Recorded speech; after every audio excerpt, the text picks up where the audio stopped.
Bonjour à toutes et à tous, soyez les bienvenus à l'écoute d'RFI, Radio France Internationale, en direct de Paris, il est 17h. Le journal en français facile.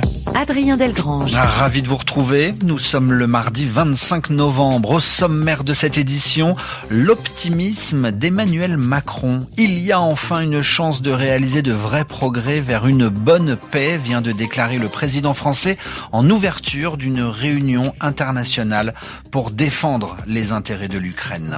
Dans ce journal aussi, un nouveau coup de pression de la Chine exercé sur Taïwan.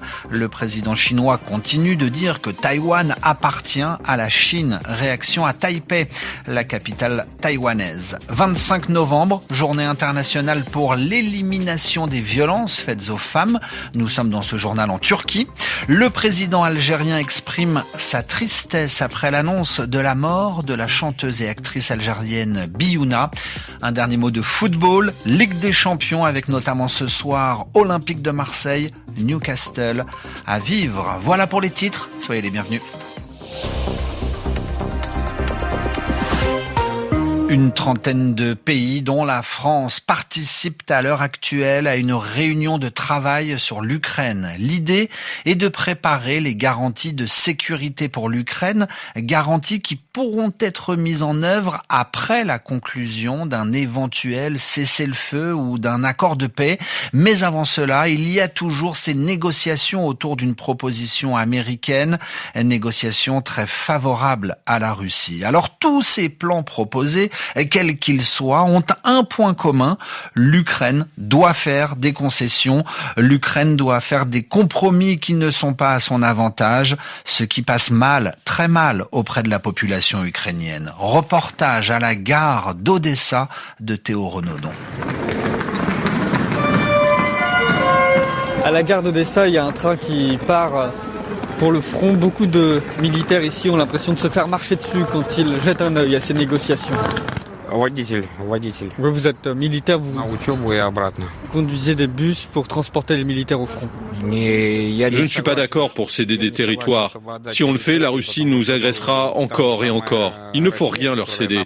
Sinon, elle ne respectera jamais nos frontières. Elle ne l'a jamais fait par le passé.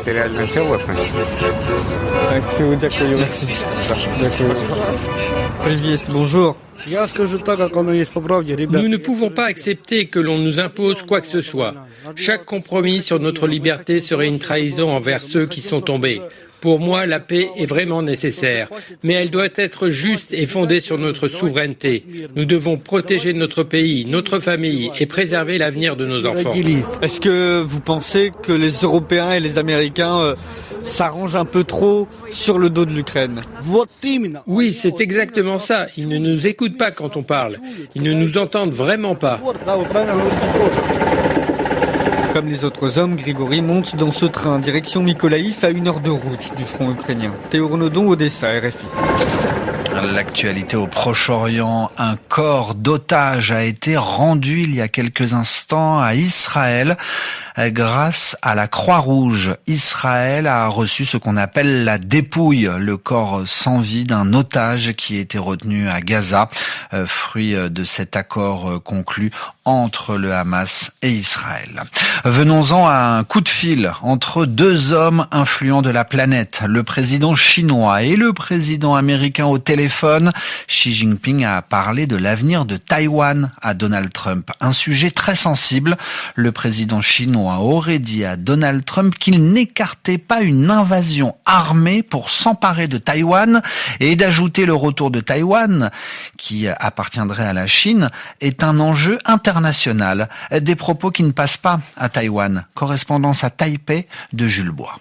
Pour le Premier ministre taïwanais, vouloir que Taïwan retourne à la Chine par logique historique, c'est nier l'évidence.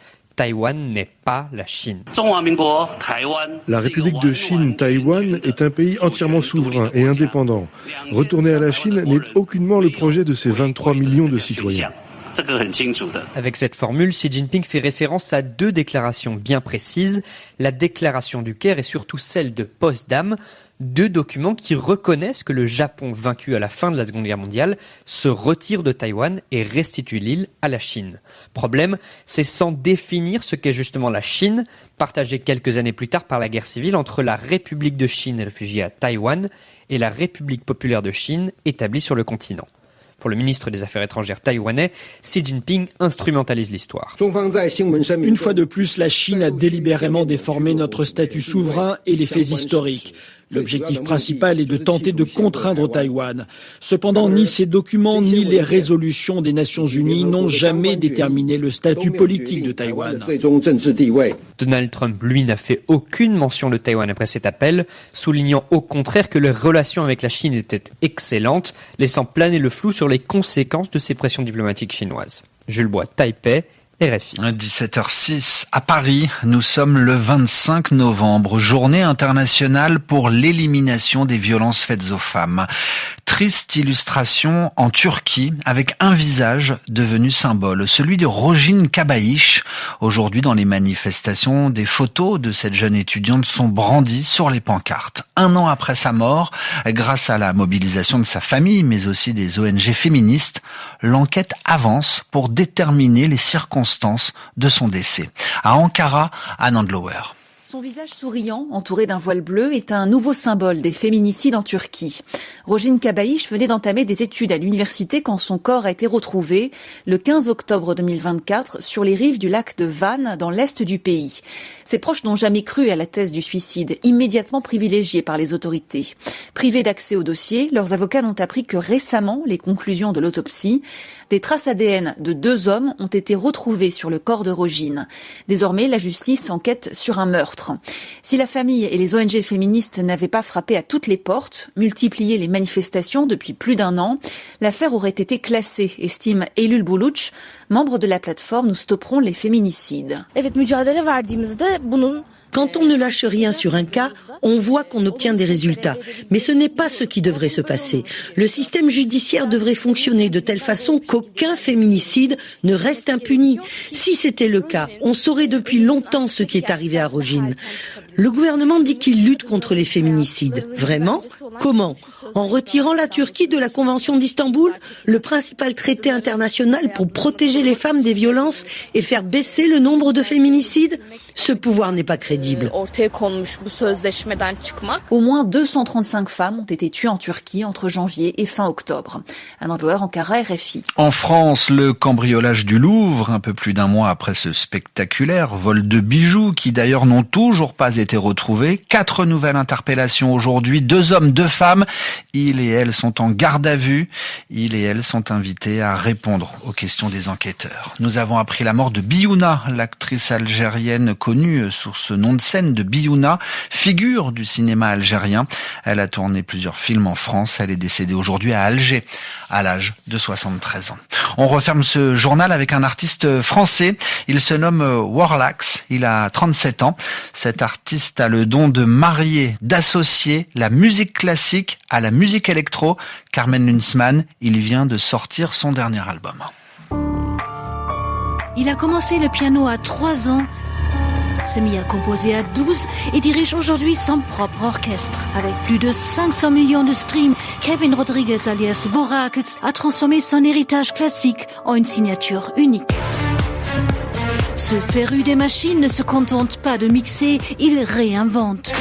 Son combat, dépoussiérer la musique classique, comme ici dans Furia Electronica, où il mélange avec brio des sonorités électroniques aux réminiscences des violons baroques.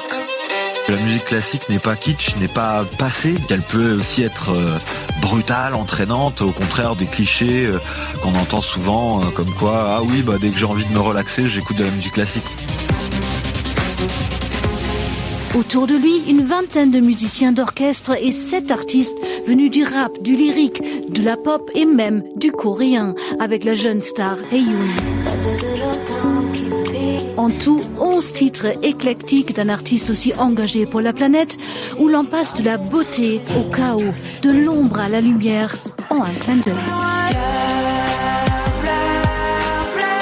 Et après la musique de belles affiches footballistiques ce soir, Ajax Amsterdam, Benfica, Chelsea, Barcelone ou encore Manchester City, Bayer Leverkusen, il en est question dans Radio Foot International.